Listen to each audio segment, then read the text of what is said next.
시장의 문을 쉽게 열어보는 주식학개론 시간입니다. 미국의 반도체사인 마이크론이 강세를 보여줬죠. 삼성전자라든지 이 국내 반도체주들이 덩달아 강한 모습 나오면서 오늘장 출발은 좋았습니다. 자, 그런데 한은에서도 기준금리 인하 소식 전하면서 장중 2050선까지 돌파를 했는데요. 아쉽게도 뒷심은 부족한 상황입니다. 코스닥은 일찌감치 하락 전환을 했고요. 코스피도 뒤따라서 하락 전환을 했는데 조금 전부터는 낙폭을 조금씩 줄여가기도 하고 있습니다. 자, 주식학개론 매주 화요일, 수요일, 목요일에는요. 토마토 투자클럽 문서진 전문가, 김혜진 전문가 이렇게 두 분의 진이 모셔보고 있습니다. 이 진이들과 함께 요즘 참 불확실한 이 시장 상황 꼭 좀 알아둬야 될 이야기들 소상하게 정리해드리고 있습니다. 자, 우선은 얼마 전에 저희가 자세히 정리를 해드린 중국 양회가 있죠. 이 양회 이 이야기는 오늘 좀 꼭 하고 넘어가야 되겠습니다. 오늘 좀 폐막을 한다는 이야기를 전하고 있거든요. 자, 자세한 이야기는 주식경제 이야기 쉽게 풀어보는 지니스탁에서 들어보겠습니다.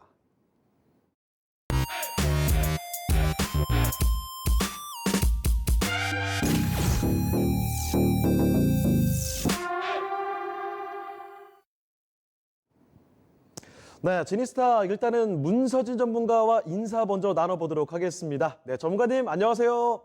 네, 안녕하세요. 자, 중국 양회 일단은 뭐 두 가지가 있다 정리를 해드린 바가 있습니다. 일단 전인대가 있죠. 전국인민대표대회 그리고 전국인민대표대회와 자문기구 성격의 인민정치협상회의 정협까지 있는데요.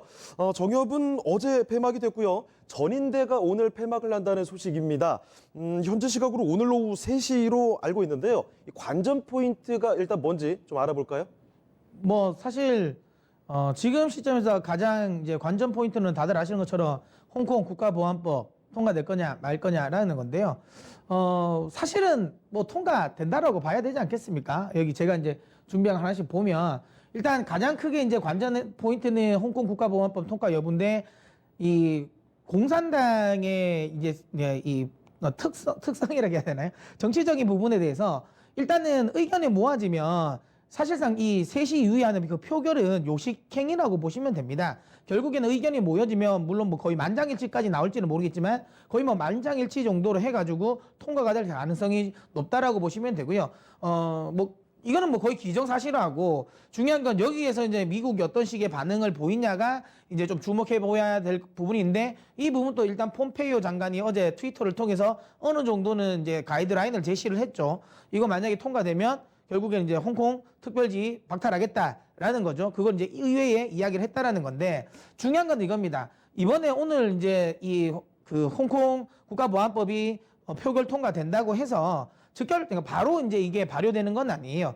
그 지금 6월 달에 세부안을 이게 만들겠죠. 세부안을 만들어 놓고 그 세부안을 가지고 다시 이제 의결을 합니다. 그래서 최종적인 이제 발효는 8월 달 정도가 될 거고요. 이번에 이제 미국의 제재 역시도 뭐 지금 폼페이오 장관이 의회에 이야기를 한 거예요. 그러면 또 의회에서 이와 관련된 또 통과되고 또 법안을 만들어 가지고 상정을 해서 또 거기에 맞게 들어가야 되기 때문에 역시 이건 역시도 좀 시간은 좀 필요해 보입니다. 물론 지금 이제 미 의회에서 움직이고 있는 거는 홍콩 인권법과 관련된 부분이죠. 이건 이전에 한번 언급을 그러니까 이 법안을 만들어서 이제 발의를 하려고 하고 있었던 부분, 그 부분을 이제 이걸 계기로 인해서 홍콩 인권법 관련 부분인데 중요한 건 이렇게 생각하시면 돼요. 제가 이전 방송 같은 거 방송에서 좀 많이 드렸었던 부분인데 지금 중국이 이 홍콩 국가보안법을 강제로 지금 좀 강행을 하는 건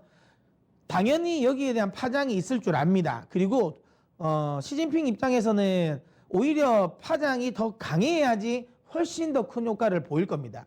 그러니까 단순히 지금 뭐 미국 눈치를 보고 그렇기 때문에 이걸 좀 약하게 좀 미룰 수도 있다 이런 생각은 아예 안 하시는 게 맞습니다. 왜냐하면 오히려 지금 이 홍콩 국가보안법을 지금 강행하는 이유 자체의 가장 큰 이유가 그거거든요. 그러니까 이 본토에 지금 집중되어 있는 이 코로나 방역과 관련된 부분 여기에 불만이 있을 수도 있고 그다음에 바로 경기 회복이 올라오기는 지금 힘들 겁니다. 당분간 내년까지 중국 역시도 경기는 계속 이제 물론 뭐 바닥을 찍고 올라오긴 하겠지만 그 경기 부양을 드라이브를 걸고 그게 확인되기까지는 시간이 많이 필요하죠. 그때 중요한 건 아무래도 이제 인민들의 눈을 좀 돌려야 할 부분이 필요한 거고요. 이 부분을 아무래도 미국과 대립각을 세우면서 이쪽으로 이제 좀 초점을 맞추겠죠. 민족주의 관련 부분에서 좀 초점을 맞추려고 하고 있는 거고요. 그러려면 더 강하게, 더 서방이라든지 미국이 더 강하게 압박을 해야 된다는 거죠. 근데 이거는 미국도 이해관계가 맞습니다. 그러니까 지금 미국 역시도 트럼프 대통령이 재선을 앞두고 있지 않습니까? 그렇기 때문에 트럼프 대통령 입장에서도 중국과의 지금 대립각을 세우는 게 결코 나쁘지가 않아요. 그러니까 미국 역시도 지금 방역 실패와 관련된 부분에 비난 여론을 어쨌든 중국으로 지금 계속 몰려고 하고 있지 않습니까? 그러니까 지금 중국 시진핑이라든지 지금 미국의 트럼프 대통령 모두 지금 이 서로가 대립각을 세우는 거에 있어서 서로 정치적인 부분에서는 나쁠 게 없다라는 거죠. 그렇기 때문에 이 부분은 우리가 시장에서 판단하기에는 거의 그러니까 꽤 극심한 상황으로 이거 굉장히 큰 대립을 하고 있겠구나. 그렇게 대립을 하는구나라고 생각할 정도의 좀 강한 소위 말하면 좀 이 거친 이 횡보가 예상이 되는데요. 다만 시장은 이것도 어느 정도 예상하고 있을 가능성이 높습니다. 물론 지금 장중에 낙폭을 좀 키우긴 했지만 뭐 글로벌 전체적 증시적인 분위기를 보면 뭐 엄청나게 지금 굉장한 리스크, 그러니까 예전 우리가 코로나가 터져가지고 시장이 추세적인 하락을 보였었던 이런 느낌은 사실은 아니거든요. 그리고 2018년이죠. 2018년 미중 무역 분쟁이 시작되면서부터 한 2년 동안 계속 이제 우리나라 증시를 비롯한 이머징 증시가 좀 빠졌던 이런 흐름이 이어질 것 같지는 않다라는 거죠. 왜냐하면 많은 분들이 우려하는 건 그거잖아요. 이 미중 무역 분쟁이 강화가 됐을 때 2008년부터 2009년까지 거의 1년 6개월 동안 하락을 하지 않았습니까? 그럼 여기가 또 한 번 재현되지 않을까. 그리고 지금 생각해보니까 경기도 안 좋은데 여기에 미중 무역 분쟁까지 나오면 그때보다 더 심각한 하방 재료가 되지 않을까라는 우려감을 가지는 건데요. 그때와 지금은 상황이 좀 다르다고 보시면 됩니다. 왜냐하면 2018년부터 2019년까지는 그러니까 글로벌 전체, 특히 연준이 유동성을 흡수하는 구간이었거든요. 그러니까 시장의 유동성이 흡수되는 과정에서 미중 무역 분쟁이 시작된 거고요. 지금은 시장의 유동성이 엄청나게 풀려 있는 상황이죠. 엄청나게 유동성이 풀려 있는 상황에서 미중 무역 분쟁이 다시 재부각되는 거기 때문에 이때가 이랬으니까 이때도 이번에도 이럴 거다라고 막연하게 생각하는 건 전 아니라고 보고 있습니다. 다만 이 문제가 분명히 시장이 큰 악재이기 때문에 좀 주목은 하긴 해야 될 겁니다. 주목은 하긴 해야 되겠지만 단순히 이 충돌이 됐다라는 이유만으로 너무 성급하게 뭐 리스크 관리를 한다든지 너무 지나치게 우려감을 가지는 건 아직까지는 조금 시기상조다. 다만 경계감은 가지되 또 상황을 좀 지켜보면서 리스크 관리 여부를 판단하는 게 맞지 않나 싶습니다. 네, 일단은 역시나 요즘에 미중 갈등을 고조시킨 이 홍콩 국가보안법에 관련된 이야기가 가장 큰 관전 포인트가 되지 않을까 싶습니다.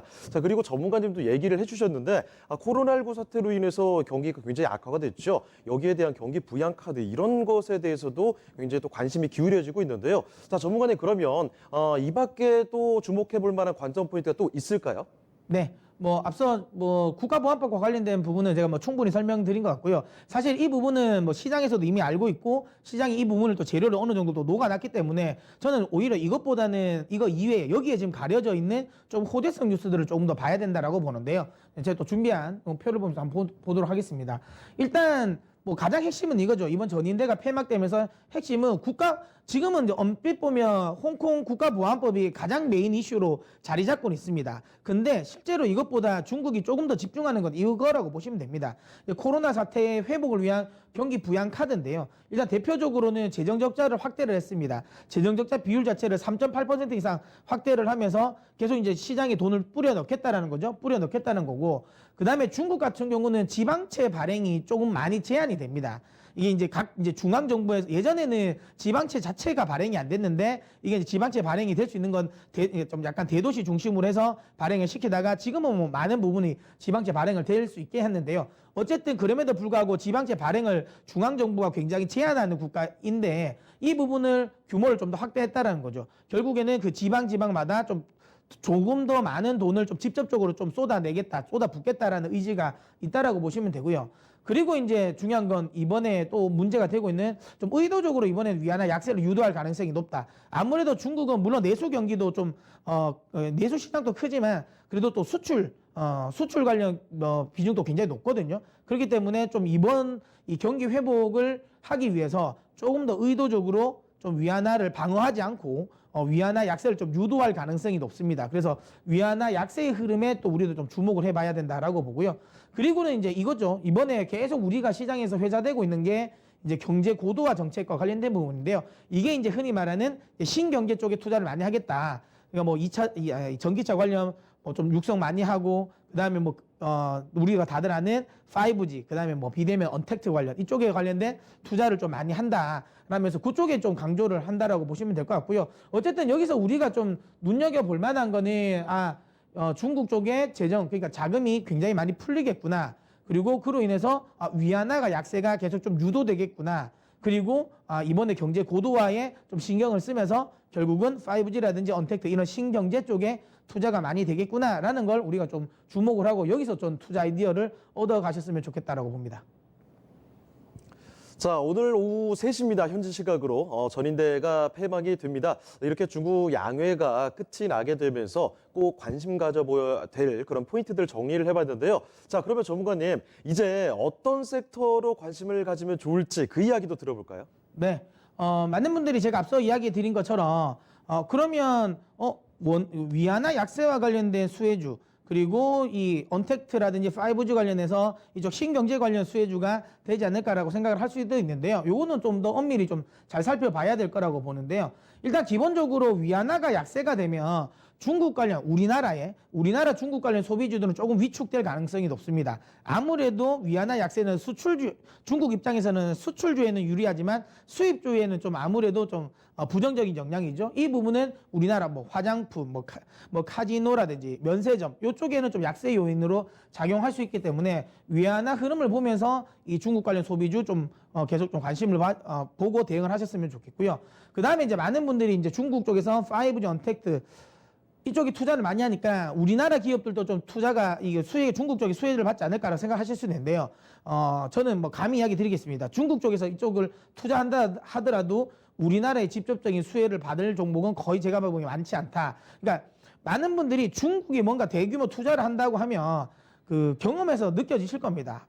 이 콩고물이 본인들에게만 들어가지 이 나머지 주변 글로벌 국가라든지 다른 기업들에게 잘 가지 않습니다. 거의 대부분 본인들 걸 다 합니다. 그렇기 때문에 이번에 뭐 5G 같은 경우도 사실 뭐 수혜가 될 만한 업종들, 많은 분들이 뭐 RFHIC 같은 종목을 이야기를 하고 있지만 실질적으로 RFHIC 보면 화웨이 쪽에 납품이 잘 안 되고 있지 않습니까? 뭐 실제로 만약에 5G 관련 투자에서 가장 수혜가 될 수 있는 거는 우리나라는 KMW밖에 없다고 저는 생각하거든요. GT를 통해서. 근데 KMW는 어쩔 수 없죠. 왜냐하면 MBF의 기술력이 워낙 높다 보니까 본인들 로컬 업체들 걸 또 쓰기가 어려워진 거죠. 뭐 그런 식으로 기술적으로 아주 압도적으로 위에 있는 뭐 반도체라든지 뭐 이런 쪽에 관련된 부분이 아니라면 실질적으로 수혜는 좀 보기 어렵다. 뭐 지금 중국 쪽에서 원격 진료 이런 쪽으로 많이 투자를 하지만 그쪽 관련 사업부에서 우리나라 기업들이 참여할 가능성은 거의 없다라고 보시면 되고요. 그러니까 중요한 건 이걸로 인해서 펀더멘탈이 개선된다라고 기대하고 그 관련주를 찾으실 필요는 전혀 없습니다. 저는 그냥 이렇게 보시면 돼요. 이거 관련된 부분은 센티멘탈이 좀 좋아지겠구나. 이게 중국도 투자를 하고 미국도 투자를 하고 우리나라도 투자를 하면서 이 언택트라는 산업 자체가 그냥 지금 글로벌 트렌드구나 라는 걸 확인하는 정도만 저는 뭐 가져가시면 된다라고 보고요. 뭐 그렇기 때문에 다시 한번 이야기하지만 실질적인 펀더멘탈은 중국 쪽에서 기대 안 하셔도 됩니다. 우리나라라든지 유럽이라든지 미국 쪽에 대한 기대감을 가지셔도 전 충분하다고 보기 때문에 뭐 그쪽 관련 부분 여전히 5G, 언택트, 뭐 반도체, 2차전지 이쪽은 계속 좀 주목을 하셨으면 좋겠고요. 오늘 시장에 좀 하락을 좀 많이 하더라고요. 뭐 저는 개인적으로는 이쪽은 오히려 저가 매수의 기회라고 보고요. 물론 오늘 떨어졌다고 해서 오늘 모든 물량을 들어간다라는 건 아니고요. 좀 분할 매수할 수 있는 기회라고 생각하고 이쪽으로 접근하셨으면 좋겠습니다. 네, 중국 최대 정치 행사 양회, 코로나19 사태로 인해서 평소보다 늦게 그리고 짧게 끝을 맺게 됐는데 그 마지막 관전 포인트까지 지니스탁에서 똑 떨어지게 정리를 해봤습니다. 자, 그러면 지금부터는요, 김혜진 전문가도 같이 불러서 이야기를 들어보도록 하겠습니다. 주식각결혼 핫한 업종 지금부터 들어가 볼 텐데요. 이번 주에는 이 시간목 계속해서 같은 주제를 반복을 하고 있습니다. 지니들이 가장 자신감이 있어 하는 이 5G에 대한 이야기가 쭉 이어지고 있는데요. 자, 오늘은 5G 해부학 제3탄을 준비했다고 하죠. 자, 그러면 주식학개론 오늘은 어떤 내용인지 오늘의 페이지 열어보도록 하겠습니다.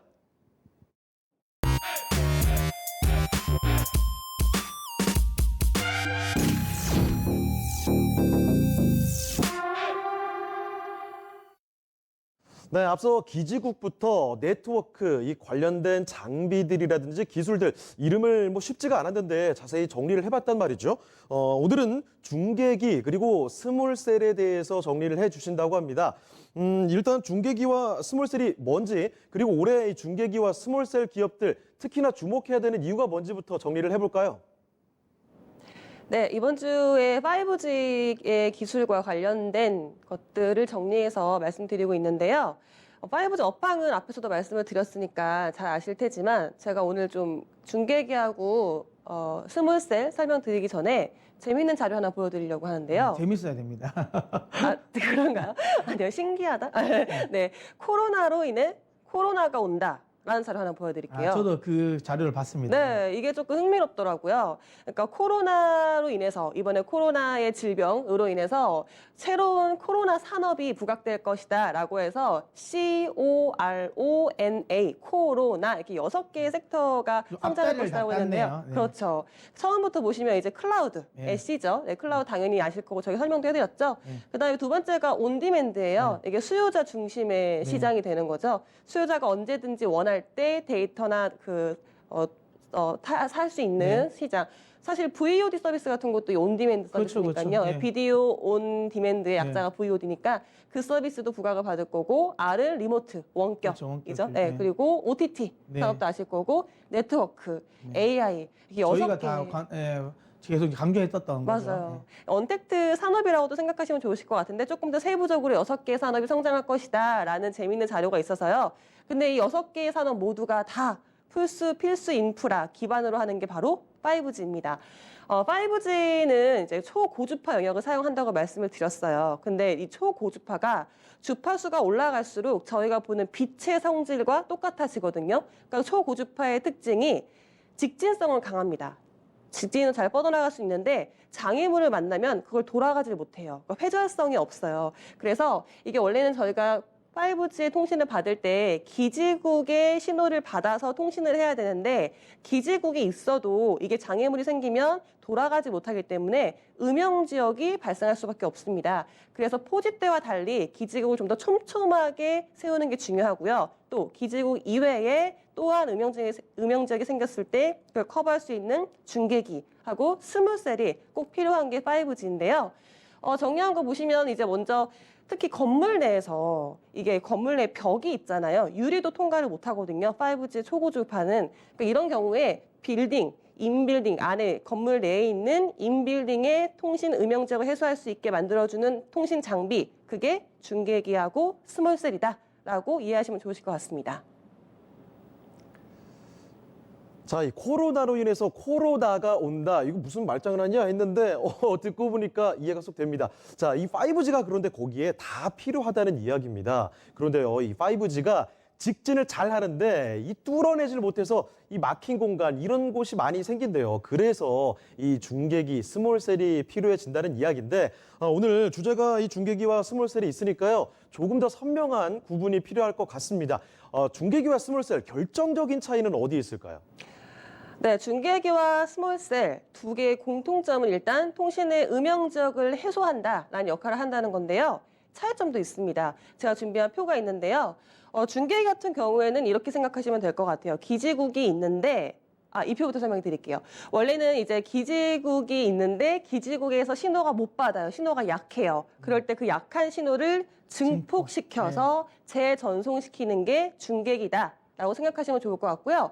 스몰셀은 초소형 기지국이에요. 저희가 아는 기지국은 매크로셀이거든요. 큰 셀이 되는 거고 스몰셀은 그 작은 셀, 기지국입니다. 초소형 기지국인데요. 두 개 다 음영 지역을 커버하는 건 공통점인데 중요한 차이점은 이겁니다. 보시면 자체 데이터의 처리 능력이 있냐 없냐 이게 중계기와 스몰셀의 큰 차이점이에요.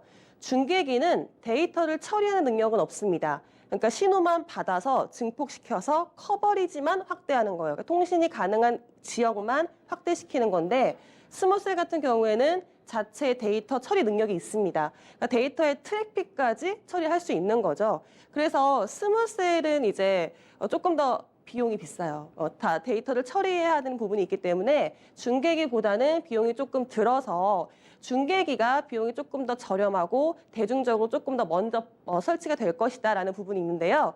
그래서 제가 준비한 그림도 보시면 중계기 그림은 이 기지국이랑 연결이 돼야 돼요. 네. 그러니까 기지국의 신호를 받아서 증폭을 시켜야 되기 때문에 기지국과 연결이 되는 케이블이 필요하거든요. 스몰셀은 기지국과 따로 연결이 필요 없어요. 본인이 기지국이니까. 그렇죠. 스몰셀 자체가 기지국이기 때문에 그냥 기지국과 연결도 필요 없고요. 여기 안에서 트래픽도 조정을 할 수 있는 거죠. 스몰셀은 여러 가지로 분류가 되는데 굳이 그거에 대한 종류는 다 아실 필요 없고 저희가 알고 있는 기지국은 큰 셀, 매크로셀이고 이제 작은 셀, 여기에 20분의 1 정도의 지역을 커버하는 이제 기지국을 스몰셀로 부른다라고 아시면 될 것 같습니다. 네, 중계기나 스몰셀이나 이 5G의 어떤 사각지대를 막아준다 이런 개념으로 이해를 하시면 될 것 같은데요. 이 중에서도 중계기는 그냥 받아주기만 하는 거고요. 스몰셀은 조금 작지만 강한 친구입니다. 여기서 자체적으로 데이터 처리 능력도 가지고 있다. 이런 차이점을 반드시 체크를 해주시면 좋을 것 같습니다. 자, 그러면 이 중계기와 스몰셀 시장 이 업황 분석과 함께 앞으로의 전망도 좀 알아보고 싶은데요, 전문가님? 네, 저희가 5G에 앞서서 이제 기지국, 네트워크 장비를 설명해드렸잖아요. 오늘 설명해드리는 중계기와 스몰셀은 사실은 기지국이 먼저 설치가 된 이후에 그 기지국에 음영지역이 생겼을 때 나중에 설치가 되는 게 맞거든요.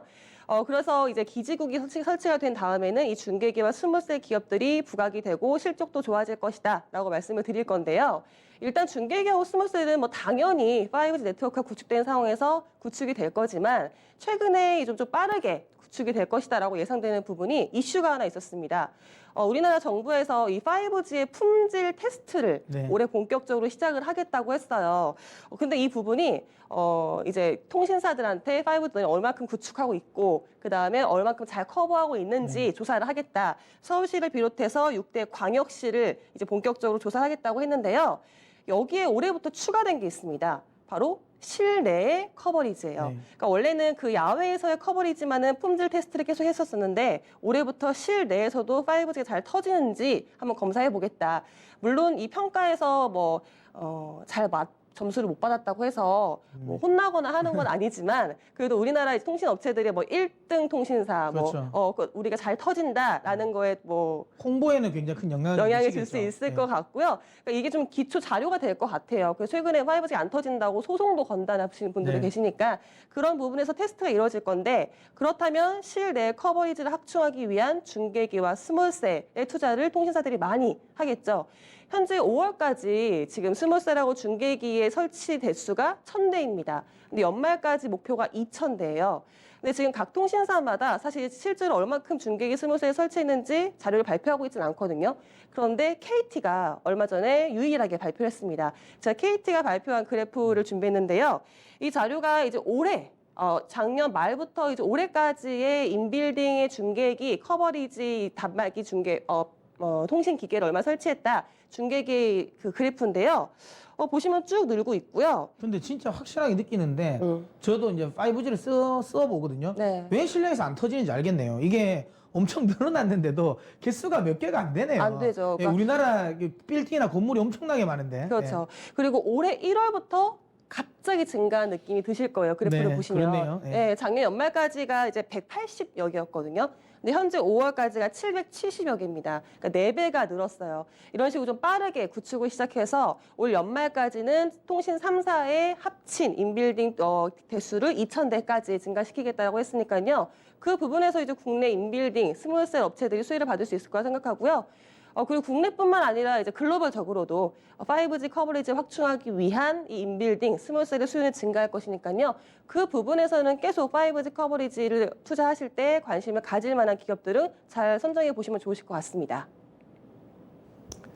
자, 그러면 이제 가장 또 구체적으로 이 종목들을 볼 필요가 있을 것 같습니다. 앞서서 이 5G 해부학 1탄과 2탄에서 나왔던 종목들이 사실 점수가 좀 다 좋았어요. 그래서 오늘 종목들도 굉장히 기대되는데요. 어떤 종목들 만나볼 수 있을까요? 네, 저희가 이렇게 또 준비한 특히 저희가 중계기 쪽은 아니 기지국 쪽 많지 않다 그랬고 네트워크는 굉장히 많다 그랬잖아요. 네. 근데 또 중계기도 또 생각보다 많지는 또 않아요. 맞아요. 근데 그 중에서 좀 더 저희가 보기에는 내부 내에서는 제일 괜찮은 종목이라고 생각한 네 종목을 저희가 추려봤는데요. 자, 요렇게 됐습니다. 자, 솔리드, FR텍, 삼지전자, 이노와이어리스 이렇게 네 종목을 저희가 추려봤는데요. 일단 먼저 솔리드부터 한번 설명해 주시죠. 네, 솔리드부터 제가 설명해 드리겠습니다. 솔리드 같은 경우에는 이제 국내 1위 중계기의 납품 회사예요. 그래서 항상 중계기 얘기가 나왔을 때, 특히 인빌딩 중계기가 나왔을 때 솔리드 기업이 많이 나오거든요. 솔리드가 영위하고 있는 그 중계기가 DAS라고 해서 분산 안테나 시스템, 빌딩 안에 이제 기지국의 신호를 받아서 증폭시켜서 재정송시켜주는 중계기를 영위하는데요. 이 부분 같은 경우에는 솔리드가 제가 준비한 그림이 있는데 국내 통신사 3사에 모두 납품을 하고 있는 기업이 솔리드입니다. 보시면 솔리드가 유일해요. 맞습니다. SK, 그러니까 3사에 모두 납품하고 있는 기업이 솔리드이기 때문에 이 부분에서 충분히 국내 그 인빌딩 중계기 커버리지 확충될 때 저기 SK 텔레시스라고 나와 있는 거거든요. CS라고 보시면 돼요. 맞아요. 네, 맞아요. CS라고 보시면 됩니다. 네, 그래서 국내에서 이제 인빌딩 커버리지 확대하겠다, 중계기 설치하겠다라고 할 때 충분히 수혜를 받을 수 있는 기업이 솔리드라고 생각하시면 될 것 같고요. 이제 이렇게 좀 자리를 확실하게 구축하고 있기 때문에 향후 3년까지는 걱정 없다라는 리포트도 나오긴 하는데 그 부분에서 일단 실적은 잘 나올 것 같아요. 하반기 이후로는 그 부분이 기대가 되는 부분이고요. 두 번째는 또 국내뿐만 아니라 글로벌적으로도 이 다스 1위, 3, 4위 안에 드는 기업입니다. 지금 보시는 그래프가 솔리드의 해외 법인이나 주요 고객사를 나타낸 건데요. 저는 다른 지역도 지역이지만 이제 미국 같은 경우는 이번 5G 통신 장비 업체들한테는 기회의 땅이거든요. 네. 그러니까 미국은 지금 현재 이제 5G의 큰 틀이 시작됐고, 그 다음에 그 고주파 영역에서 중저파와 고주파를 모두 커버하고 동시에 커버를 빨리 시작한 나라가 미국이거든요. 그러니까 그런 부분에서 솔리드가 좀 충분히 수혜를 받을 수 있을 것 같고요. 마지막은 당연히 이제 실적 보여드릴게요. 실적 같은 경우에 지금은 실적이 중계기나 스몰셀 기업들이 좀 잘 못 나오고 있죠. 네. 코로나 영향도 있었고 또 5G의 커버리지 확충하기 위해서는 먼저 기지국하고 네트워크 장비가 먼저 선행이 돼야 되니까요. 솔리드가 실적이 그래도 잘 나왔던 거는 그 기지국 장비의 프론트홀 솔리드가 납품을 하고 있습니다. 그러니까 그 부분에서도 실적이 잘 나왔는데 이제 여기서 중계기까지 추가가 된다면 다스의 실적까지 포함이 된다면 하반기 이후부터의 실적은 괜찮을 것 같아요. 해외 매출 턴어라운드 기대도 되고요. 그 솔리드는 조금 긍정적으로 보셔도 될 기업이라고 생각하고 점수는 저는 8점 주려고요. 근데 이제 확실하게 이게 저희가 네트워크 이야기 했던 것보다는 좀 덜 좋네요. 좀 기조가 조금 점수가 낮을 것 같아요. 아무래도 기지국 네트워크가 선행이 되고 나야 되기 때문에 아무래도 이제 투자 자체가 뒤로 다 밀려버려가지고 네. 코로나 사태로 인해서 밀려버리다 보니까 기지국이나 네트워크 대비해가지고는 조금. 투자 매출이 인식되는 것 좀 더 뒤에라서 요거보다는 좀 더 적게 저희가 대표적으로 좀 평가를 한 것 같습니다. 네. 자, 그럼 두 번째 이제 FR텍 한번 보도록 하겠는데요. 많은 분들이 이제 대표적으로 FR텍도 많이 개인 투자자분들 많이 매수를 하시거든요. 그 FR텍 같은 경우는 KT항 매출 비중이라고 보시면 됩니다. 거의 대부분은 앞서 이제 솔리드 같은 경우는 중계기가 이제 통신 3사 모두에 납품하는데 이제 FR텍 같은 경우는 KT에 좀 집중되어 있는 회사라고 보시면 되고요. 결국에는 KT가 많이 깔아야 되는데 지금 현재 인빌딩을 가장 많이 깔고 가장 빠르게 까는 그 통신사가 KT입니다. 네. 앞서 KT 커버리지 이거 자신 있게 내놨어요, 자료를. 그렇죠. 보신 것처럼 이 FR텍이 가장 이제 지금 현재는 어찌 보면 KT에 좀 집중되어 있다라는 게 단점보다는 좀 장점이 될 수 있는 요인이긴 합니다. 결국에는 인빌딩 투자가 확대되는 데 따른 수혜주라고 보시면 되는데요. 중요한 건 다만 그럼에도 불구하고 이 FR텍이 중계기 관련 종목 중에서 메인군으로 올라오기는 쉽지는 않다라고 저는 생각을 합니다. 분명히 KT항 매출 비중 그리고 지금 현재 가장 많이 깔고 있는 이 통사에 납품을 하기 때문에 긍정적이라 보는 포인트는 있습니다. 부정적으로는 보진 않지만 그럼에도 불구하고 아주 높은 점수를 주기는 힘들다는 게 이겁니다. 해외 매출이 거의 없어요. 네. 물론 해외 법인이 있습니다. 유럽도 있고 미국도 있지만 실제로 거기서 매출이 나오지가 않습니다. 사실상 이제 국내 쪽 매출이 좀 대부분이라고 보시면 되는데요. 지금 앞서 김혜진 전문가님도 이야기하신 것처럼 이런 우리나라 그러니까 이 통신 장비 업종들이 사실상 국내만 하더라도 나쁘진 않습니다. 특히 네트워크 장비들 같은 경우는 뭐 사실 국내가 또 엄청나게 또 빠르게 또 교체가 되고 국내 쪽 수요 자체도 굉장히 많아가지고 그렇죠. 상관은 없는데 이 인빌딩 중계기 관련 부분은 그래도 해외 쪽 매출 기대감이 훨씬 더 좀 크거든요. 그렇기 때문에 이 해외 쪽에 매출 비중이 없다라는 거, 기대감이 좀 낮다라는 건 아무래도 좀 점수를 좀 깎아먹는 요인이 되지 않나라고 생각해서 그래서 제가 드리는 점수는 저는 8점을 드리도록 하겠습니다. 원래 같으면 한 9점 정도로 줄만, 7점이죠. 죄송합니다. 7점입니다. 예, 원래는 한 뭐 9점 정도로 될 수 있는데 앞서도 이야기 드린 것처럼 이 해외 쪽 매출 비중이 워낙 낮기 때문에 이 부분을 좀 감점 요인으로 제가 좀 드렸습니다. 솔리드는 해외 쪽 매출 진짜 많거든요. 그렇죠. 예. 제가 아까 설명 못 드린 부분도 있는데 지금 코로나 때문에 미뤄지긴 했는데 이제 다음 달 6월 달 아니면 7월 달에 영국의 서브웨이 그렇죠. 인빌딩 중계기 납품이 이제 발표가 되거든요. 네. 거기서 솔리드가 아니, 되면 더 큰 거기서 또 한번 반등 나오겠죠. 수주에 대한 기대감도 네. 있으니까요. 제가 삼지전자 해드려야 되는데, 네. 제가 삼지전자 그 다음에 볼게요. 삼지전자 같은 경우에는 중계기하고 스몰셀을 모두 다 납품을 하는 기업입니다. 그런데 중계기 같은 경우에는 아까 솔리드가 조금 더 집중적으로 생산하고 있고 설명을 해드렸으니까 저는 좀 스몰셀 쪽을 설명을 해드릴게요. 삼지전자가 이제 스몰셀 쪽에 이제 납품을 하고 있는데 LG U 플러스 향 매출이 세요. 네. 가장 높아요. 그래서 LG U 플러스의 이제 70% 정도의 이제 MS를 차지하고 있는 게 삼지전자인데요. 일단 스몰셀 시장에 대한 제가 규모 그래프를 준비했는데 스몰셀 같은 경우에는 제가 아까 말씀드렸지만 초소형 기지국이라고 말씀드렸잖아요. 그러니까 기지국이 설치가 되고 거기서 음영적이 생겼을 때 또 하나의 기지국, 초소형 기지국을 설치할 건데 이게 글로벌적으로 봤을 때 커질 수밖에 없어요. 현재 스몰셀 같은 경우에는 큰 기지국 매크로셀 하나에 5개, 1대5 정도의 비율로 설치가 되어 있거든요. 근데 이게 3년 후 2023년까지는 1대30까지, 그러니까 매크로셀 하나에 30개의 스몰셀을 설치하겠다는 계획이 발표가 됐거든요. 그러니까 그런 부분에서 스몰셀 시장이 커질 수 있는데 물론 중계기보다는 조금 더 기술이 들어가고 그다음에 가격이 나가기 때문에 조금 더 시간이 걸릴 것 같기는 해요. 근데 이 부분이 지금 삼지전자가 계속 개발하고 있는데요. 아까도 말씀드렸지만 LG U 플러스의 납품을 시작했는데 이제 올해 5G 같은 경우에 처음으로 이제 192억 원 규모의 수주가 발표가 났습니다. 그거에서 이제 기대가 되는 부분이 있고요. 또 그 삼지전자가 일본의 노키아에 납품을 하고 있거든요. 최근 일본 쪽이 5G의 지금 투자 확대를 위해서 빠르게 속도를 내고 있잖아요. 그러니까 기지국부터 시작해서 이제 앞으로 네트워크 장비, 중계기, 스몰셀 같이 갈 거니까 그 부분에 대한 기대감도 있는데 제가 두 번째 삼지전자의 포인트는 2차 전지하고 반도체 장비에 대해서 말씀드리려고 하거든요. 삼지전자가 2차 전지의 이제 충방전 시스템, 네. 포메이션 시스템, 그 포메이션 기계를 납품도 하고요. 원래 그 P&E 솔루션이 원래 주력이잖아요. 네, 맞아요. 예. 근데 이제 반도체 장비도 지금 삼지전자가 시작하고 있거든요. 영위를 하고 있거든요. 사실 이 부분은 오늘 통신 장비의 이제 중계기 스몰셀 부분 말씀드려야 되니까 이 부분을 말씀을 드릴까 하다가 매출처가 괜찮아요, 삼지전자가. 네. 뭐 삼성전자나 삼성전기 이쪽으로 납품을 하고 있고요. 삼지전자의 임원들을 보면 다 삼성 출신이거나 이제 LG U 플러스 출신이거든요. 그래서 아무래도 좀 든든한 매출처를 가지고 있는 부분인데 원래 저도 좀 한 분야에 좀 독보적인 위치를 차지하고 있는 기업을 좋아하는데 사실 2차 전지나 반도체 같은 경우 업황이 괜찮으니까 이 부분에서 삼지전자가 좀 더 수혜를 좀 받을 수 있지 않을까 해서 포인트를 잡아봤고요. 마지막은 매출입니다. 잘 나왔어요. 1분기 매출 잘 나왔고요. 이게 통신 장비뿐만 아니라 아까 설명해드린 2차 전지, 반도체 부분에 조금씩 더 잘 나왔거든요. 그래프를 보시면 왼쪽 같은 경우에는 이제 통신 장비인데요. 그래프가 살짝씩 이제 좀 올라가고 있다는 느낌이 드실 거예요. 이제 포지 이후로 조금 주춤했다가 통신 장비 매출이 주춤했다가 지금 조금씩 살아나고 있고요.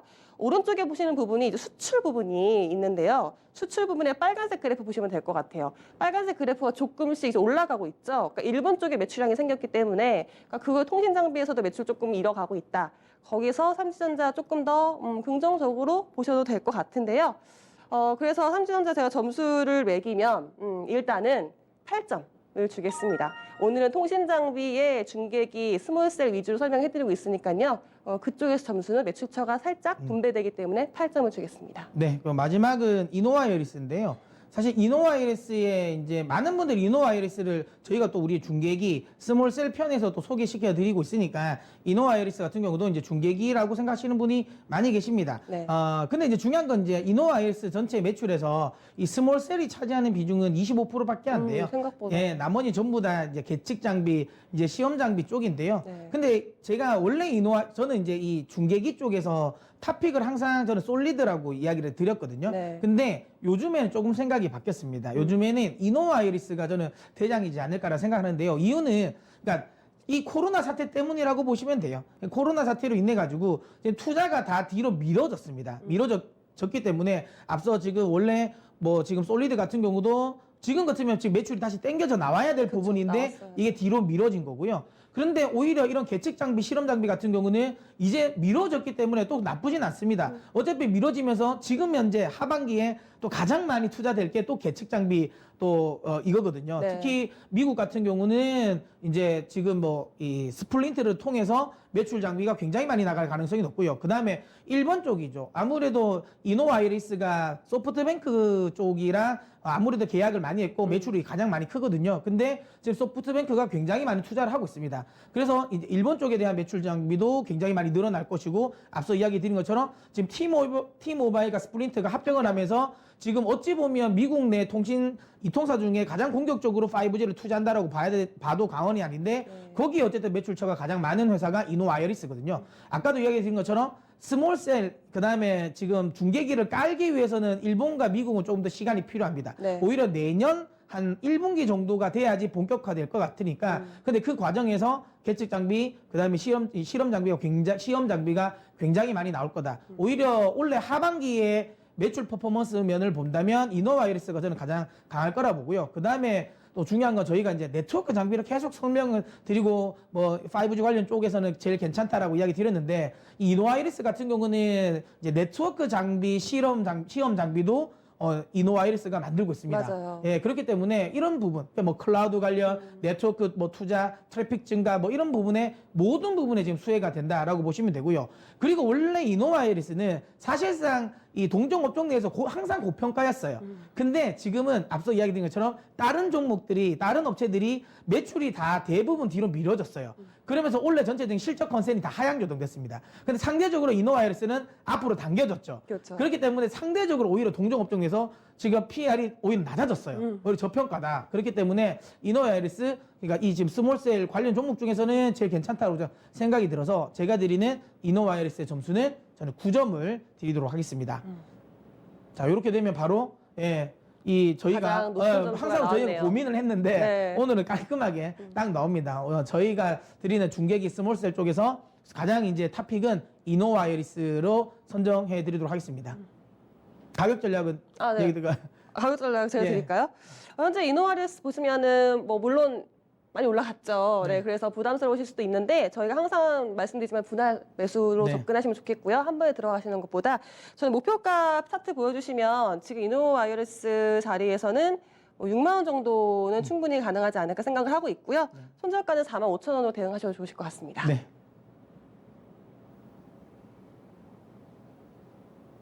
네, 오늘도 상세하게 쪼개봤습니다. 5G 해부학 제3탄으로 스몰셀 중계기에 대한 이야기를 정리를 해드렸습니다. 자, 벌써 주식학개론 이 마무리할 시간이 다가왔습니다. 현재 지금 양시장 모두 하락세 보여주고 있는데요. 이 중에서 특히 코스닥 쪽에서는 3% 가까이 하락을 하고 있고 700선도 좀 위태위태합니다. 아무쪼록 여러분 신중하게 대응하시길 바라면서 오늘 주식학개론은 마치도록 하겠습니다. 지금까지 다양한 투자 판단에 대한 도움 말씀드렸습니다. 하지만 특정 종목의 상승과 하락을 보장하지 않는다는 점 꼭 좀 명심해 주시고요. 그럼 저희는 내일 이 시간에 다시 뵙겠습니다. 고맙습니다.